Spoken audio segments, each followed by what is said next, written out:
wamefungua kiwanda cha kutengeneza sabuni na bidhaa nyinginezo. Kutoka baharini, zao hili la mwani hukaushwa kwa muda, kisha inasagwa na kuchanganywa vyema ili kutengeneza sabuni ya kipande. Kwake, kilimo hiki imewafungua macho sana, na faida ya baharini mbali na uvuvi imewafurahisha mno.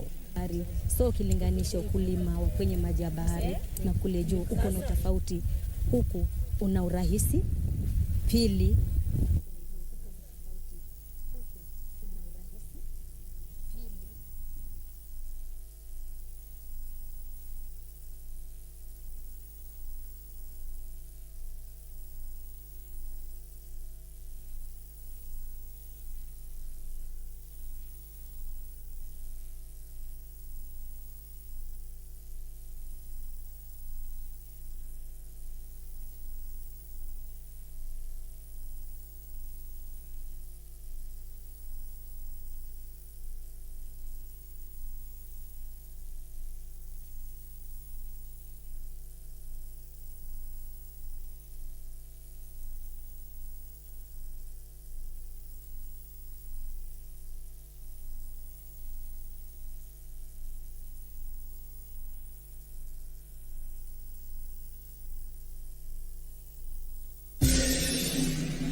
Good evening for those who are dialing in from further east in Asia. Good afternoon to those who are dialing in from Africa and Europe, and good morning to all those who are dialing in from further west in the Americas. This is such a critical conversation that we're beginning today, and it's a great pleasure to be a host for this session. My name is Edwin Macharia, and I'm wearing two hats in this particular discussion. First hat is as a global managing partner, which is the world's largest impact first advisory firm. The second is as a global board member of the Nature Conservancy, which is one of the leading environmental focused NGOs in the world. And in actually the bringing of these two worlds together makes this conversation such an important one for us to be having today, which is on how do we create sustainable ocean economies going forward. We have a really interesting conversation for you all, and so looking forward to your participation. Will be anchored, Excellency, the President of Kenya, Uhuru Kenyatta, to include critical leaders, government, as well as people from them who engage with, benefit from, and support the economy in Kenya. Importantly, this conversation is anchored by our leadership, but it really speaks to our relationship, every single individual world's relationship with the oceans.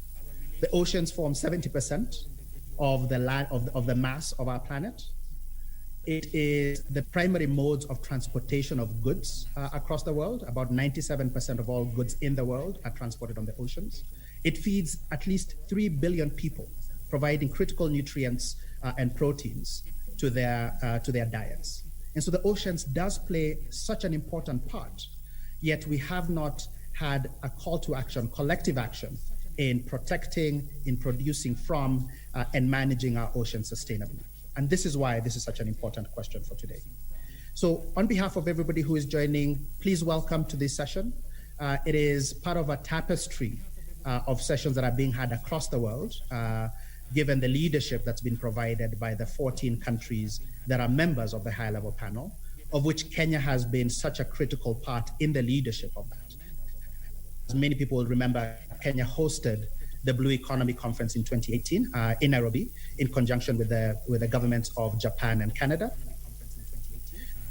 Kenya, His Excellency, has been a critical part of this conversation. Sustainable ocean economy. Kenya will also be co-hosting the next Blue Economy panel in conjunction with Portugal, tentatively scheduled for 2021. And so right at the beginning, I do want to recognize the participation at the top of His Excellency, the President, who will be joining us shortly and will have an address that will be coming to us in a few hours. I want to recognize the leaders of government, members of the cabinet, as well as leaders of the various departments and agencies across the Kenyan government.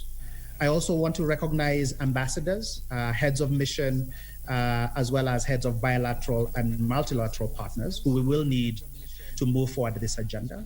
But really, most importantly, I want to recognize the regular Kenyan who is dialing in on Zoom or is watching this on the broadcast on KBC, for whom this is the most important. They're the most important stakeholder in this conversation.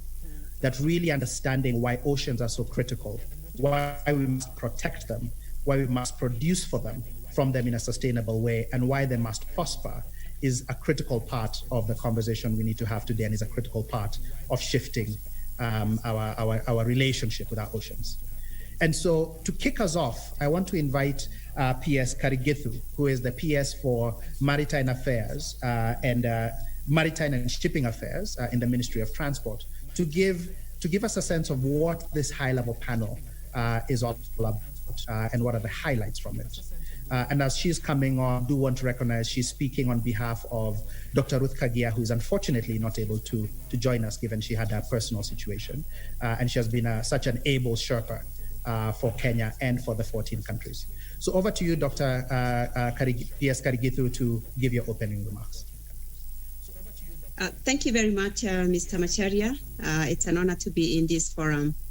Let me start by saying that I'm standing in, like you've said, for Madam Ruth Kagia, Deputy Chief of Staff in the Executive Office of the President and Kenya's Sherpa for the high-level panel for a sustainable ocean economy, who has been at the helm of this initiative, but like you've said, has been unable to join us today because of the untimely passing on of her dear husband, Professor James Kagia. Please, I'm sure you'll all join me in sending our deepest condolences to Madam Kagia and her family. The maritime domain is the cornerstone of the livelihood of humanity, habitat, resources, and transport routes for over 90% of global trade. The oceans and seas connect states and regions and make otherwise distant nations neighbors. Humankind depends on a safe, sound, and secure maritime domain in order to preserve peace, enhance international security and stability, feed billions, foster human development, economic growth and prosperity, secure energy supplies, and preserve biodiversity and coastal livelihoods. It is unfortunate that due to our actions as humans, the ability of the ocean to support life is significantly declining, and this should be a big cause of serious concerns for all of us. I've witnessed the deleterious effects of climate change arising from human actions like overfishing, dumping of waste, greenhouse gas emissions from shipping, and coastal developments, among others. We are losing our land and ocean ecosystems at an unprecedented rate because we have in the past focused more on economic development than the sustainability of our nature-given free resources. The current challenges from climate change have forced us to shift focus to how we can best balance economic development and sustainability.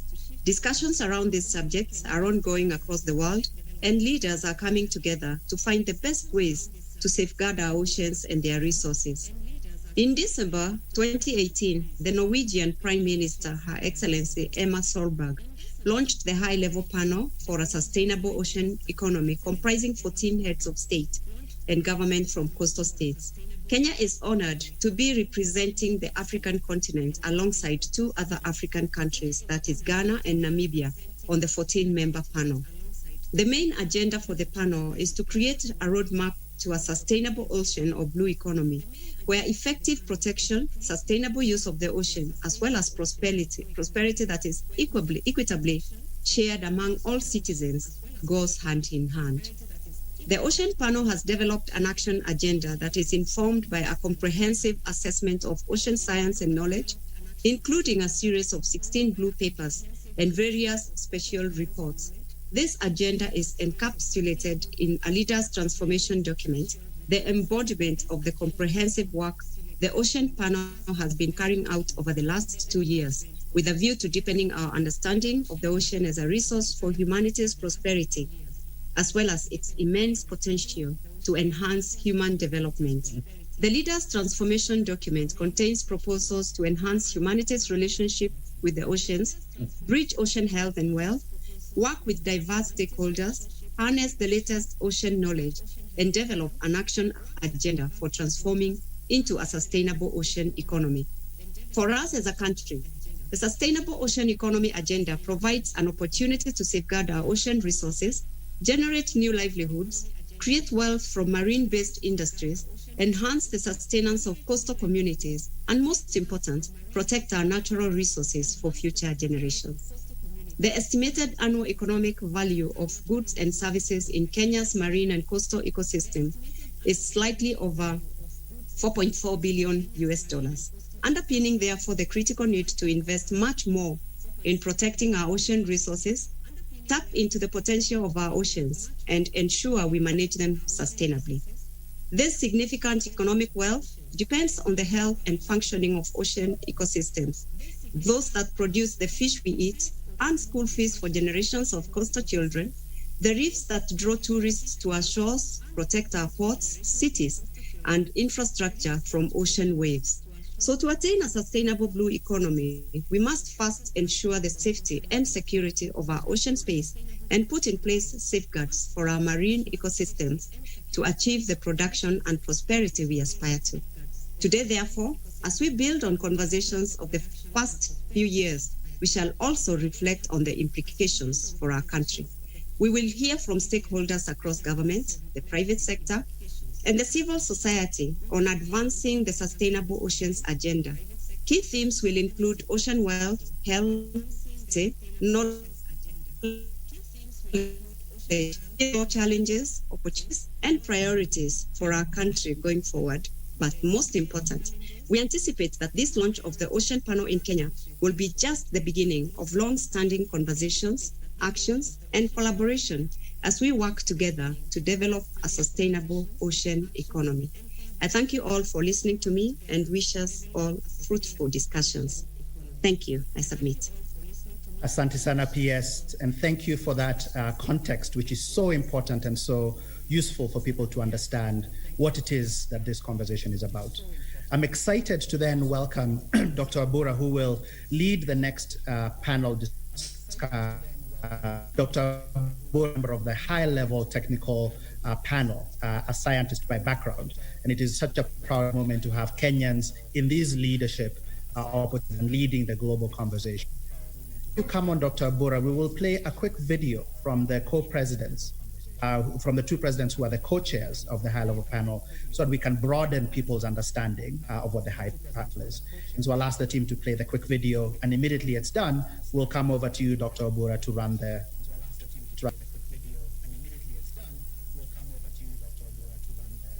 I am Erna Solberg, Prime Minister of Norway. I am Tamir Mangsau Jr., President of Palau. We represent very different nations in culture, economy, and geography. But we share the same ocean. Our ocean today faces multiple threats, all human-made, from climate change to ocean acidification, overfishing, and marine pollution.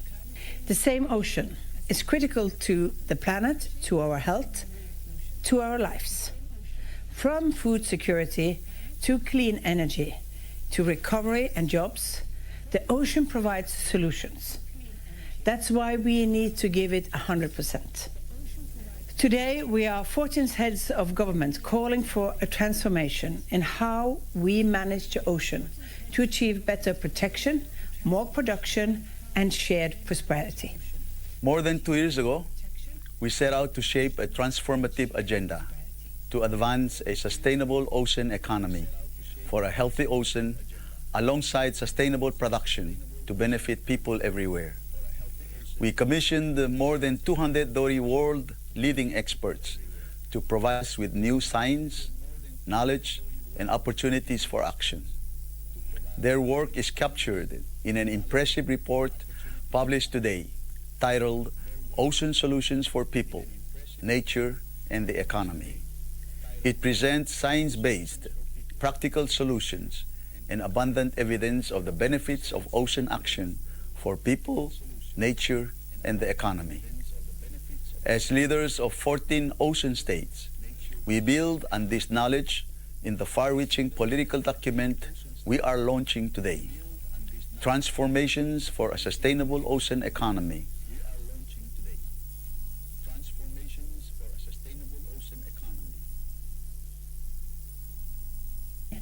Where ocean protection, production, and prosperity go hand in hand.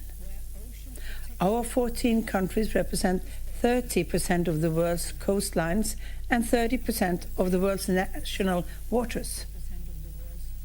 As leaders of our countries, we have together committed to sustainable management of all our ocean territories. Again, we are giving it 100%. This pandemic has highlighted the need for transformative change in our relationship with nature. Building a sustainable ocean economy is one of the most important tasks and one of the greatest opportunities of our time. This is a critical moment to start, and we need to give it 100%.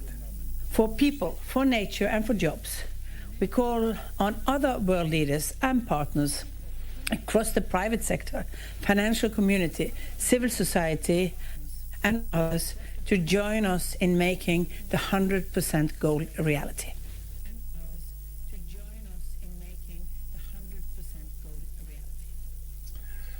Well, good afternoon, good day to all on the panel. And thank you very much for me to be on this powerful message for 100%. To give the ocean so it can give us in return. I want to welcome you all to this first moderated panel discussion, where we will explore the regional perspectives and national priorities on the sustainable ocean economy agenda. I have a panel of 5 distinguished and senior members of government and international diplomatic community to give their perspectives. I would like to say it's a real pleasure for me to be here, being a Kenyan scientist in our national contribution under the high-level panel and the international expert group, to see our science coming forward into this high-level discussion, raising awareness and giving pointers to the future. So I'll start with introducing my 5 panel members. I'll introduce them all together and then turn to them in order for some of the questions. So first, I'd like to introduce Her Excellency Josefa Sako. She is an African Union Commissioner for Rural Economy and Agriculture. Prior to this, she was a special advisor to 2 ministers in Angola, the Minister for Environment and the Minister for Agriculture. Next, I'll introduce Honorable Najib Balala. He's our Cabinet Secretary for Tourism and Wildlife in Kenya. Mr. Balala has led the Ministries of Tourism and Mining at different times, and he's played a significant role in growth and stability in the Kenyan and regional tourism sector, working close to institutional investors, as well as with conservation and regional development agencies. Next, Honorable Salim Mvurya is the Governor of Kwale County on the coast here, hosting beautiful coral reefs and mangroves. Mr. Mvurya is a leader of the Jumuiya ya County za Pwani, the umbrella body formed by the 6 coastal counties working towards economic transformation of the coastal region. To this, he has worked strongly in the development sector in designing and implementing development programs across many different sectors. Next, Ambassador Macharia Kamau is Permanent Secretary in the Ministry of Foreign Affairs. Ambassador Kamau is a career diplomat with a rich experience, and he's served a key role as Kenya's permanent representative to the United Nations in New York. The capacity instrumental in developing the Sustainable Development Goals and the 2030 Agenda for Sustainable Development. And then lastly, I'll introduce Professor Micheni Ntiba, the Permanent Secretary, Principal Secretary for State Department for Fisheries, Aquaculture, and Blue Economy. Professor Ntiba is well known to us in the research community, as he has over 15 years of experience working in academia and research, and he was director of the School of Biological Sciences at the University of Nairobi and various positions in the Department of Zoology. So welcome, panelists. And if you please, I'll go through my questions to you, I think one by one first, and in order to get some discussion before coming around to a second level of questions, if you can answer them in 3 to 4 minutes. But I'll start with Ambassador Macharia. As one of the high-level panel countries leading Africa in advocating for actions that will benefit local communities, Kenya has made several commitments and steps toward refining and implementing our blue economy agenda. So my question is, what progress has Kenya made to date, and what have some of the key lessons been? Thank you.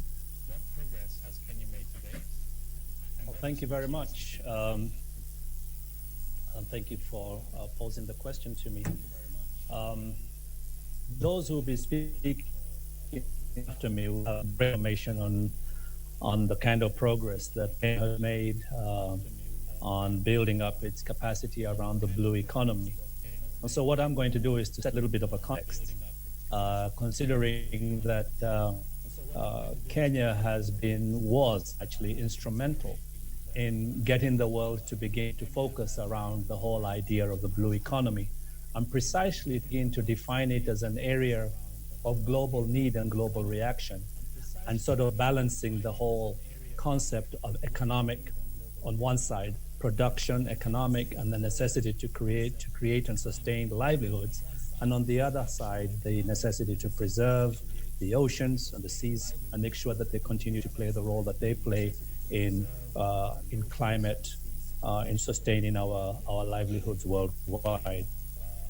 So we're very proud of the fact that the Blue Economy Conference set in motion a series of global actions that have come to be signature actions that the world has embraced fully, and that were mentioned by the co-presidents who just spoke to this matter a few minutes ago.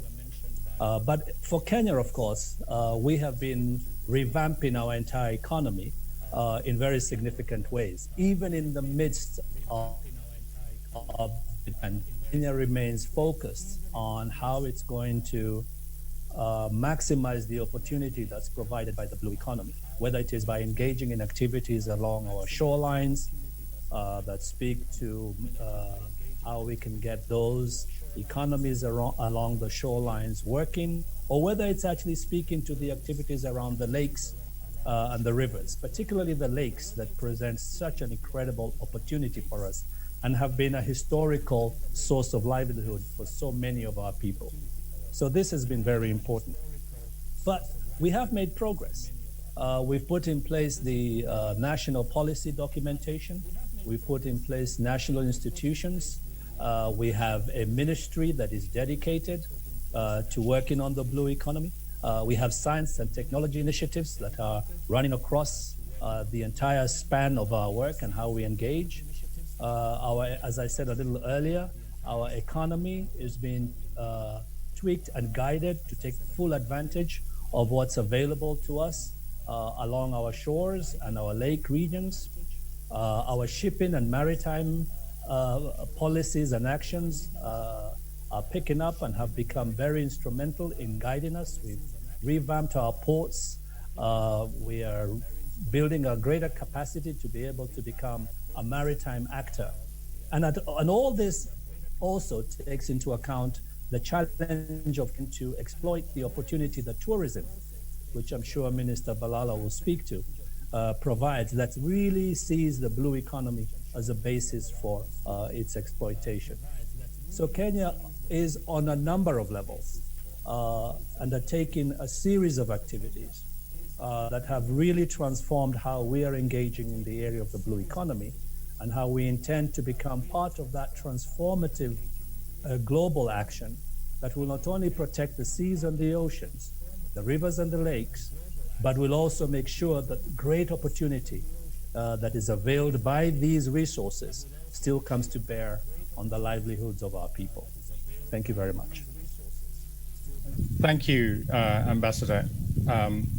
And picking up on your point of the economic value of the blue economy, and it has been estimated, if I can direct my next question to Professor Ntiba then, is the economic value of goods and services in our blue economy in the Western Indian Ocean has been estimated over $22 billion.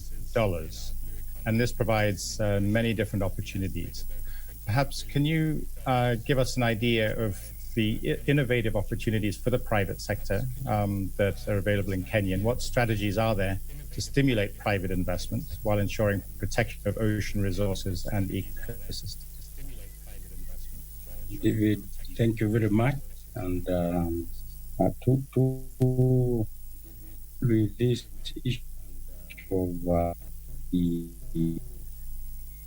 potential that you have in the Western Indian Ocean area, first of all, comment on this to say this, but I think the countries in the Western Indian Ocean region, I think have to very soon try to verify estimates, which I think we have been discussing with others. I'm saying that this figure is largely thought to be a gross underestimate of the potential of blue economies in the WIO region. I think the other thing I want to say about this figure is that there's need for us moving forward to split this value in terms of the contribution by each of the natural ways that we have.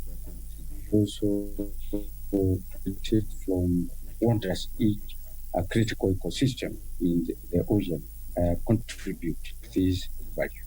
I think another critical part about this is that our experts who undertake this region, in my own looking at what has been happening, is that need to extend this both biophysical, chemical scientists to include economic planners, economists, and the social scientists, so that can be able to get the true value of our ocean area.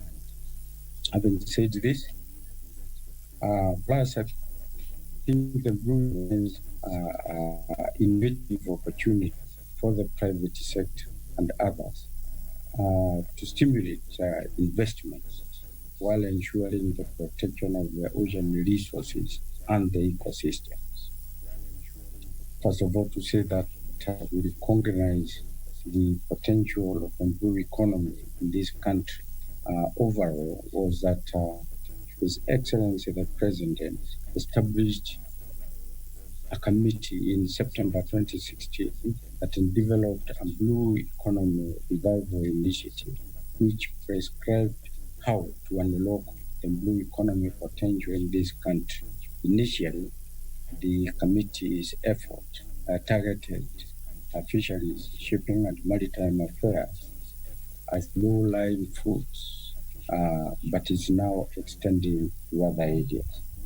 And also to mention that from our perspective, the committee has and other advantages that an ocean and a blue economy office has recently been established in OP to continue these works, and more particularly also to venture beyond fisheries, shipping, and maritime affairs. Our government is providing a lot of infrastructure and tax incentives to advertise investments in the ocean economy. You will know that we are investing in the development of ports and associated coastal infrastructure. For example, you know about the Lamu port and the South Sudan-Ethiopia transport corridor. We are building fish ports as high priority from blue economy revival package incentives so that fishing vessels, whether they are distant water fishing vessels, and the developing national fishing fleet that we have in this country, can be able to bring fish catch to our ports, to develop processing capabilities, and also to be able to boost fisheries businesses in our country to benefit our people. We also know that from our perspective, we are developing other fishing ports in Iwatoni in Mombasa. We intend to have a state-of-the-art modern fish processing factory in Mombasa. We are developing also others in Shimoni, Kwale, and very many gazetted landing sites are also being upgraded to service the fisheries industry and the Kenyan people opportunity to be able to grow this sector.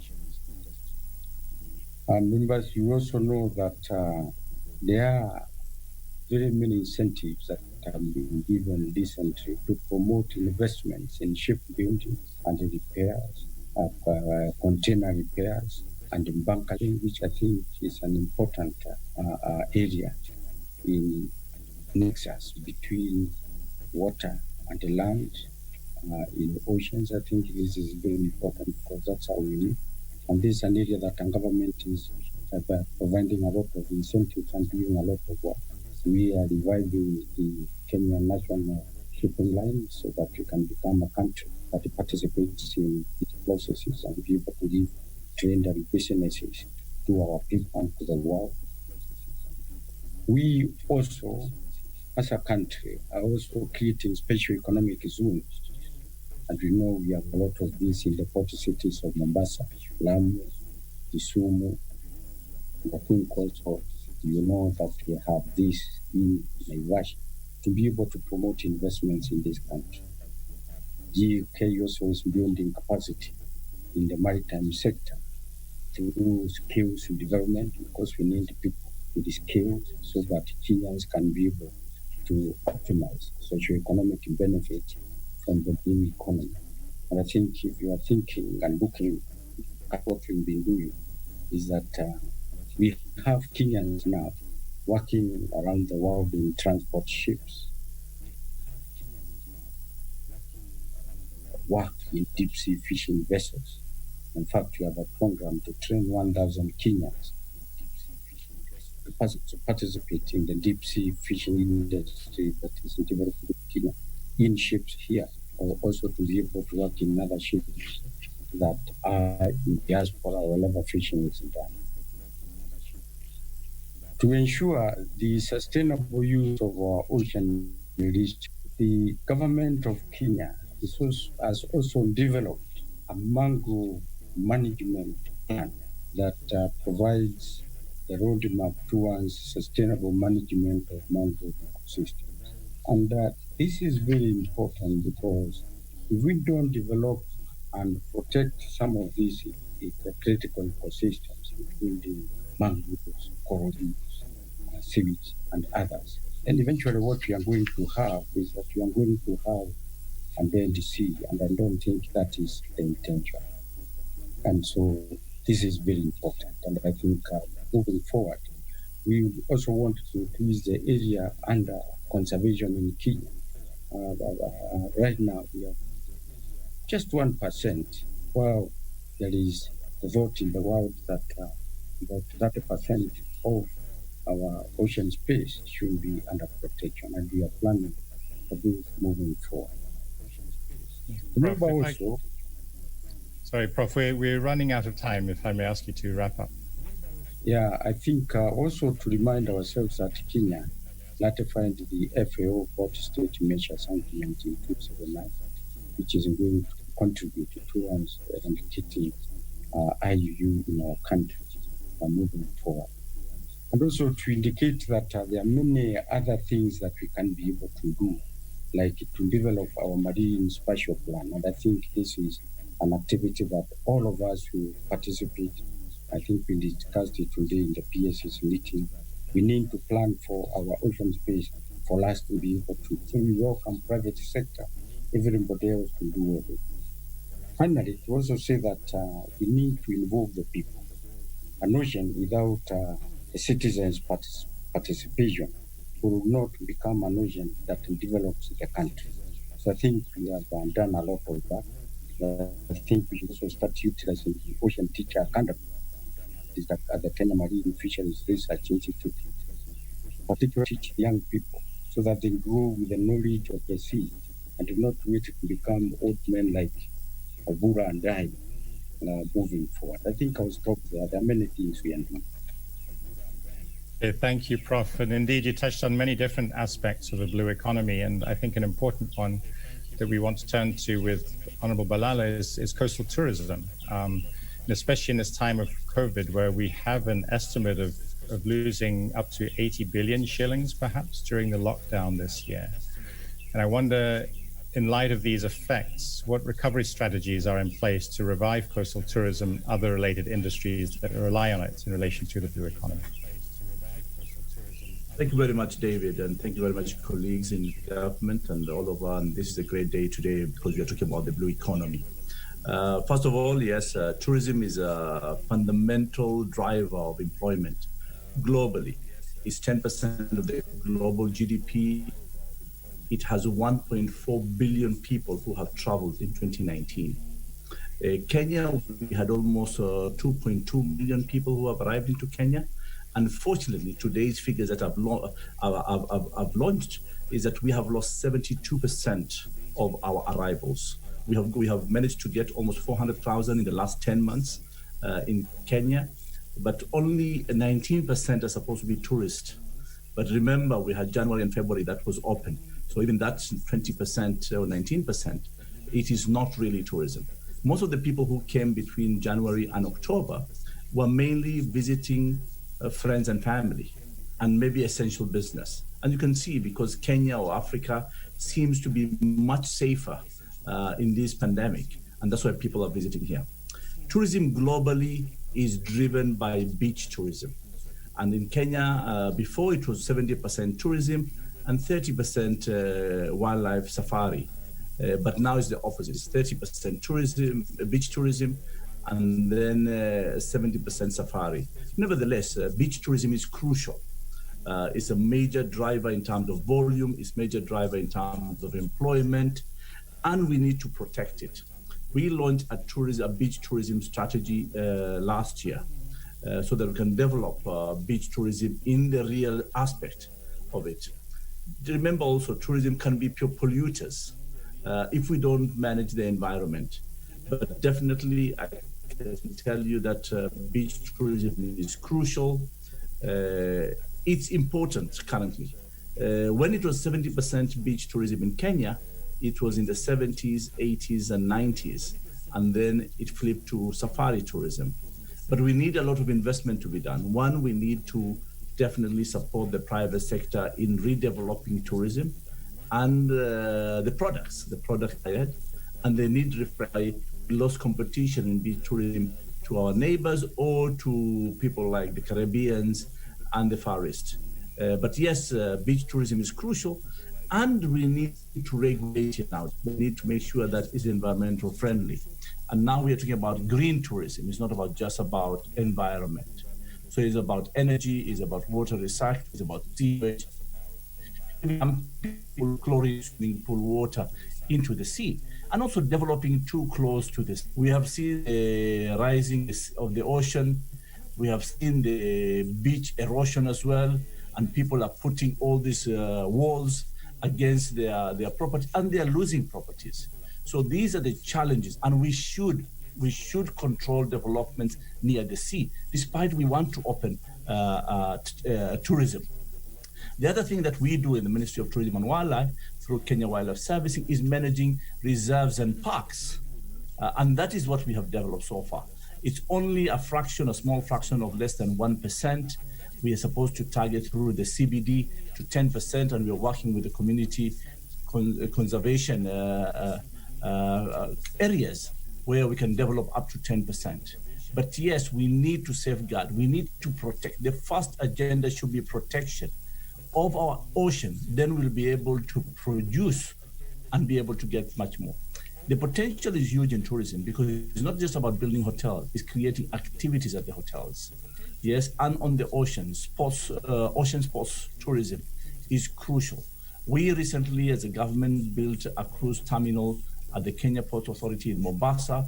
We want to attract cruise tourism in our region. Okay, now is a complicated time because of COVID, but I can tell you that is the future as well. And we need to come with our neighbors who are sharing this ocean. You cannot just to be one point destination. It has to be a circuit, the Indian Ocean circuit. And that is what we are working to do. I have appointed with TMA a consultant to look at the strategies, how do we market, so yes, we should be having. But the incentiving into making sure that these are the right things we are doing. I think you are aware that President Uhuru Kenyatta has launched 3 billion shillings soft loan for refurbishment of hotels. He has also launched 1 billion shillings for Rangers Fund and 1 billion shillings for KWS to recruit conservation scouts. So these are the beneficiaries, particularly on the beach, because we have to work with BMUs and make sure that they do their role in conserving the beach tourism. So yes, I know the future, it must be first health and safety of our clients. Secondly, it's be green. We must talk about green tourism. And then we must put technology and innovation in the beginning and the foundation of reviving tourism in our country. And yes, if you don't respect the local community, and we can't build 5-star hotels under poverty or under people who are deprived to benefit from the resources, which is tourism. And then finally, we must value what domestic tourism is, because today, the only people who are giving us business is the domestic market. So David, thank you very much, and I hope I've answered your question. Thank you. Thank you, Honourable Balal. I think that's a great range of ideas you've pointed out there, and I'd like to turn to Governor Mburia now, who is on the ground, Governor of Kwale County on the borders of the ocean, in the space of your county and down local levels. Now, what has the county government done to enhance sustainable use of the ocean space, and what transformative opportunities do exist for the future?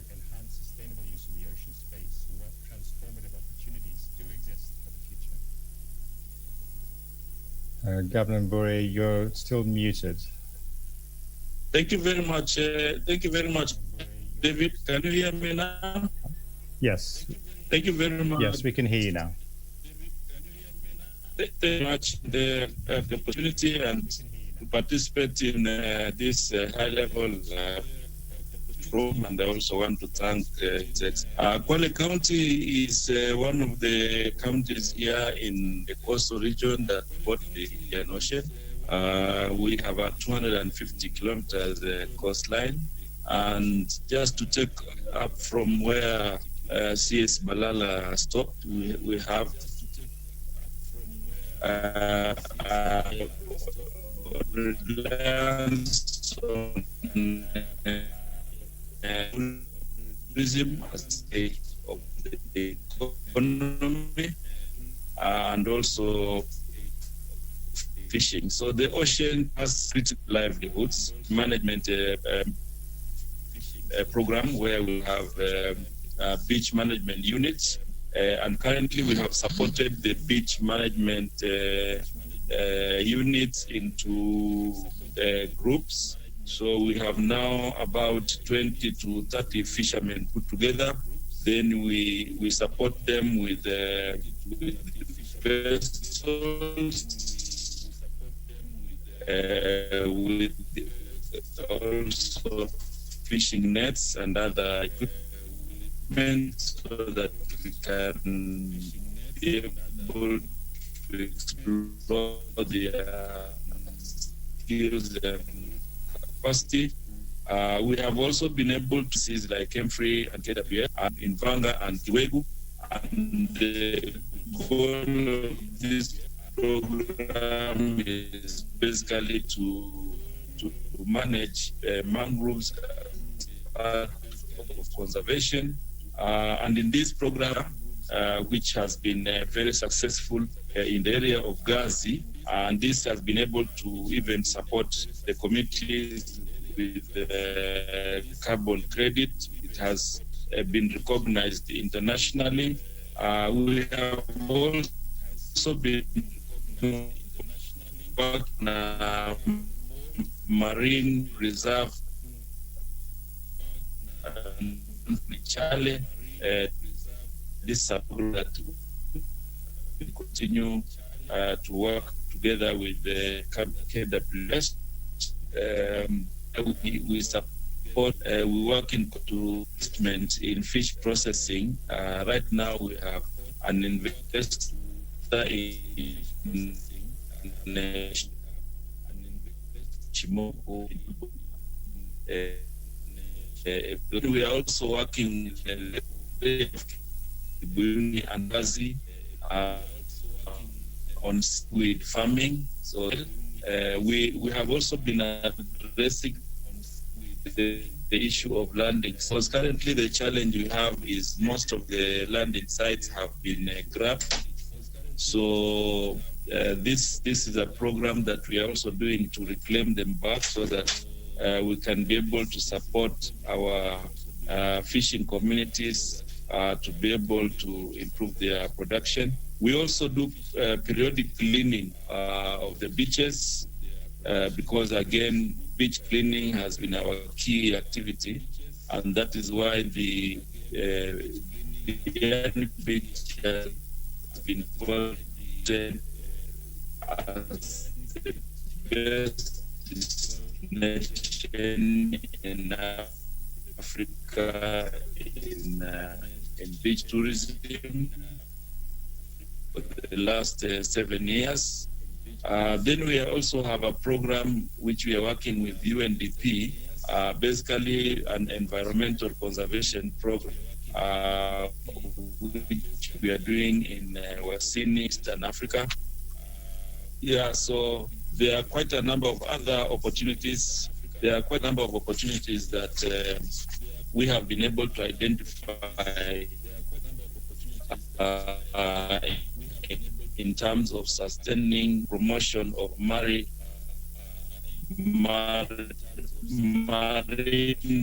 farming, where we do the seaweed. There's also potential with the marine transport, which has remained largely untapped, and we feel this is an area that can be explored, especially as we talk about the special economic zone in Dongokundu, we could also have a good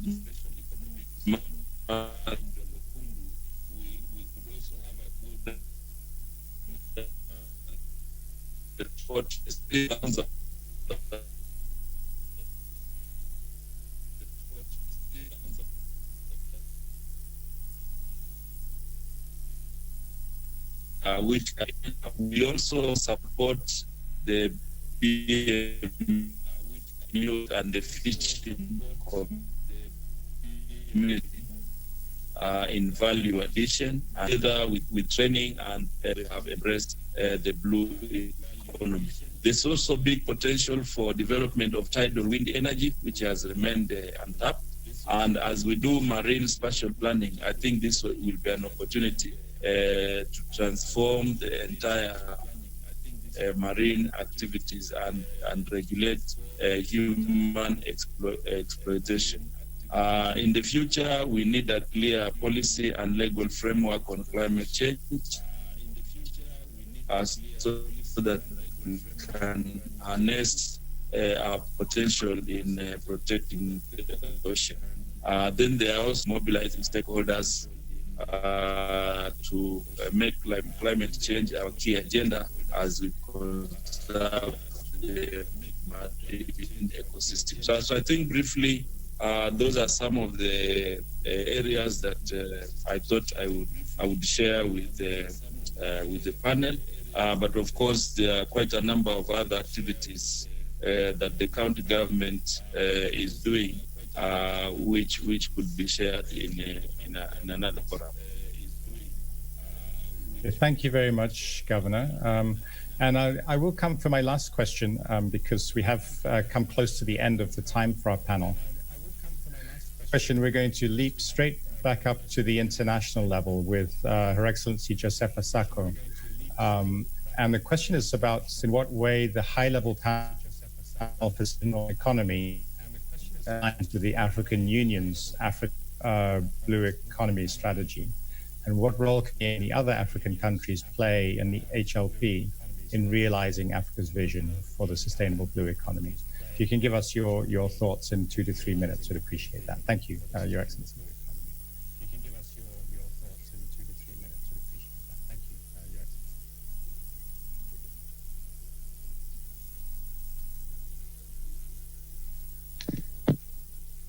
Hello. Hello, Ambassador. We can hear you. Thank you. Good afternoon. Sorry, I had a lot of connectivity problem. I couldn't connect with you. And thank you very much for giving me the floor. On behalf of the African Union Commission, I am honored to participate in this high-level panel for Sustainable Ocean Economy Global Launch of Leaders Transformation. Your Excellencies, our esteemed leaders, all protocol duly observed, allow me to thank the Republic of Kenya for the information extended to the African Union Commission to the blue economy agenda of in Africa. Going to your question that you answered me, there is a strong political will by our leaders to support the blue economy. This has been demonstrated by the African Union Summit endorsing a decision to create a dedicated unit on the blue economy in the new structure of the Commission through the process of reform. So we now have a unit of blue economy on the sector, and this unit is in my department where I have the mandate to handle. Secondly, Kenya and other HLP countries should maintain the political will to work on promoting a sustainable ocean economy and set a good example for other member countries to follow up, because this is a very important agenda, and the lesson learned from one country and to try to stream to other countries, it's very important.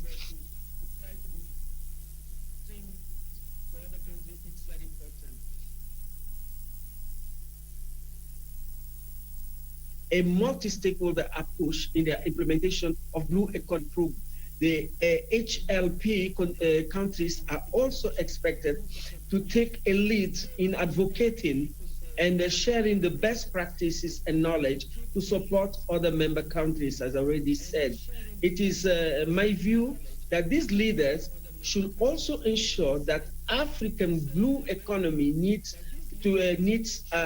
articulated at the global fora, because we need to really come out with the proper, proper understanding of our blue economy and where are the areas, the action that we have to take in order to implement also our blue economy strategy that was approved this year during the summit of head of state.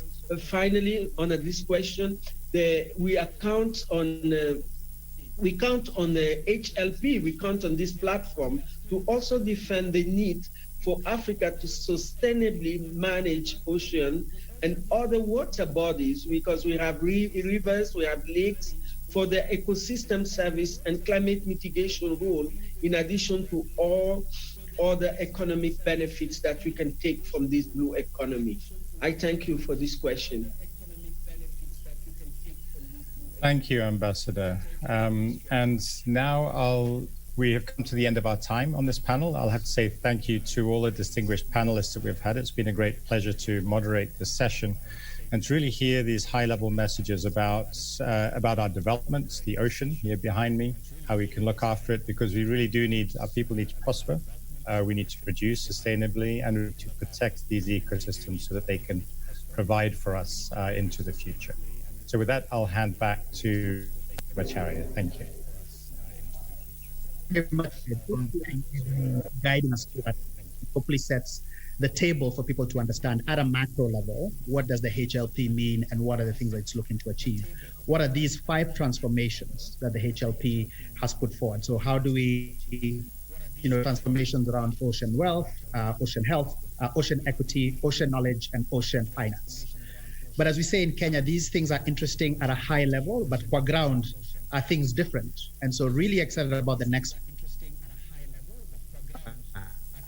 by the very able Dr. Jacqueline Uku and the leading committee of the HLP. Kenya is leading this conversation at a global level. Ruling at the ground. But before we do that, allow the play one video set context on what are these things that we are talking about at a macro level.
Over to you, Dr. Uku. Thank you, Edwin. Hello, everybody. Welcome to this second panel, which is deeply exciting for me as I lead it. I'm a career scientist and also a member of the HLP panel, and I lead a group of and a community of scientists through leading the Western Indian Ocean Marine Science Association in this region. So it is with great pleasure that I am participating in this dialogue. I have 5 panelists with me,